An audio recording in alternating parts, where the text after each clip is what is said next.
Comment un système de commande relatif à la sécurité contribue-t-il à la réduction des risques?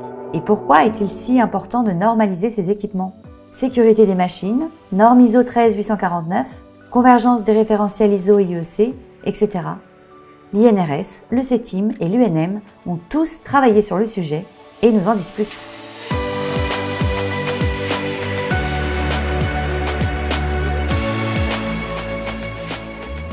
Jean-Christophe, qu'est-ce qu'un système de commande? Un système de commande est en quelque sorte le cerveau d'une machine. Il commande les organes en fonction des stimuli qu'il reçoit. Pour le concevoir, il est indispensable de définir les fonctions que doit accomplir la machine et d'identifier les données nécessaires. De quelle manière les systèmes de commande relatifs à la sécurité contribuent-ils à la réduction des risques? Les mesures de prévention doivent être intégrées dès la conception d'une machine. Certaines de ces mesures dépendent du système de commande. Par exemple, arrêter un mouvement dangereux lors de l'ouverture d'un protecteur.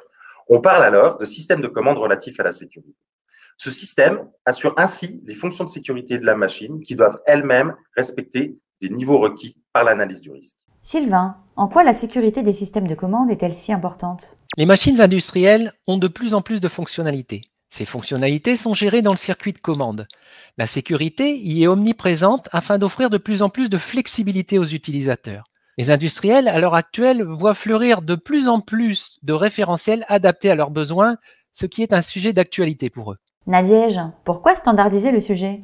Avec l'automatisation des machines, il est important de normaliser les systèmes de commande. L'ISO 13849 a ainsi été créée. Elle donne des prescriptions de sécurité et fournit des conseils pour la conception et l'intégration des parties liées à la sécurité des systèmes de commande. Des experts de l'électronique sont impliqués dans la révision de l'ISO 13849 pour réduire les divergences entre les normes ISO et IEC. Et quelle est l'action du CETIM sur le sujet?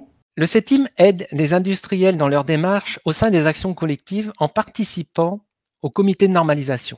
Il y participe dans un premier temps en termes de veille afin de pouvoir informer au plus tôt les industriels des avancées normatives. Et puis dans l'autre sens, il va au contact de ces mêmes industriels récupérer des exemples permettant de vérifier si les référentiels normatifs seront parfaitement adaptés à leurs besoins. Merci, c'est très clair.